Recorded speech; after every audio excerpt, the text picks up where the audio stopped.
అందరికీ నమస్తే అండి ఫ్రెండ్స్. ఇప్పుడు మన వీడియో ఏమంటే పొంగనూరులో మన అభిమానంగా వాళ్ళ ఇంటికి ఆహ్వానించారు. అక్కడికైతే వెళ్ళాము. ఇంకా ఈ విధంగా తినబండారాలు అయితే ఇచ్చారు తినడానికి. నేనైతే ఒకటి తీసుకొని ఇంకా 3 అక్కడే పెట్టేశాను. 4 తినలేను కదండి దానికనే. ఇంకా వాళ్ళ ఇంట్లో అయితే దివాన్ మీద ఓ చీర పెట్టారండి. ఆ చీర చాలా బాగుంది అని అనుకున్నా నేను. అప్పుడు వాళ్ళ ఇంటికెళ్ళినప్పుడు దసరా నవరాత్రులు జరుగుతాంది. అప్పటి వీడియో అనమాట ఇది. ఇంక అప్పుడు అనుకున్నా నేను అమ్మవారికేమో తెచ్చిపెట్టినట్లుంది చీర అన్నట్లుగా. అంటే పూజలు గదా! తెచ్చిపెట్టారేమో అన్నట్లుగా. కాకపోతే పసుపు, కుంకుమలో ఆ చీర నాకే పెట్టారు. అదే అడిగాను నేను. "ఈ చీర నా కోసమేనా?" అన్నట్లుగా. "అవునమ్మా మీకోసమే తెచ్చాను" అని. ఇంతకుముందు కూడా తను మన ఆశ్రమానికి కూడా వచ్చారు. అప్పుడు కూడా ఇదే విధంగా పసుపు, కుంకుమ చీర అవి తెచ్చారనమాట. ఇంక ఈరోజు కూడా వాళ్ళ ఇంట్లో ఈ విధంగా పసుపు, కుంకుమ ఇచ్చారు. అభిమానంగా మన అభిమాని. వాళ్ళకి, వాళ్ళ కుటుంబ సభ్యులందరికీ ఆయురారోగ్యాలు, అష్టైశ్వర్యాలు, సుఖ సంతోషాలు కలుగజేయాలని భగవంతుని ప్రార్థిస్తూ ఇంకా ఇక్కడ చెప్పాల్సిందేమంటే, పసుపు కుంకుమ ఇవ్వడం అనేది, పసుపు కుంకుమ తీసుకోవడం అనేది మనకు చాలా మంచిది అని మన పెద్దవాళ్ళు ఆ రకంగా అలవాటు చేశారు.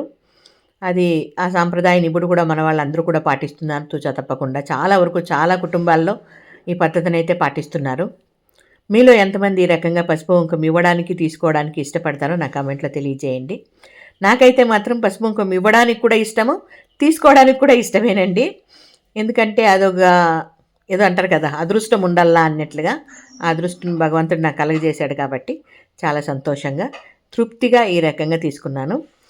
ఎవరిచ్చినా కూడా అంటే మన అభిమానులు గానీ, బంధువులు గానీ, మిత్రులు గానీ ఎవరైనా సరే పసుపు కుంకుమ ఇచ్చినా చాలా తృప్తిగా తీసుకుంటాననమాట.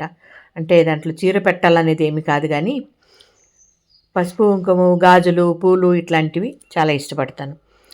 ఇక్కడ చూస్తున్నారు కదా! తినుబండారాలు మనకు ప్యాక్ చేసి ఇచ్చారనమాట. తీసుకెళ్ళండి అన్నట్లుగా.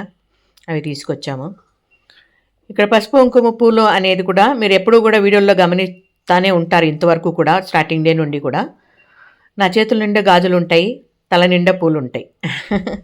మీలో ఎంతమంది గమనించారు ఈ విషయాన్ని నాకు కామెంట్‌లో తెలియజేయండబ్బా! మీరు కామెంట్‌లో ఈ రకంగా కామెంట్స్ చేయడం వల్ల నాకు ఇంకొంచెం ఉత్సాహం వస్తుందనమాట. ఓహో! నా మాటలు మనవాళ్ళు అంత శ్రద్ధగా వింటున్నారు అన్నట్లుగా. ఇది ఈ పూట మన చిన్ని వీడియో మీద మీ అభిప్రాయం తెలియజేస్తూ వీడియో నచ్చితే లైక్ చేయండబ్బా! మీ విలువైన సమయాన్ని కేటాయించి వీడియో చివరి వరకు చూసినందుకు మనస్ఫూర్తిగా కృతజ్ఞతలు. మీకు నచ్చేటట్టుగా, మీరు మెచ్చేటట్టుగా మరో వీడియోలో కలుద్దాం. ఓకేనా? Thank you so much. Bye.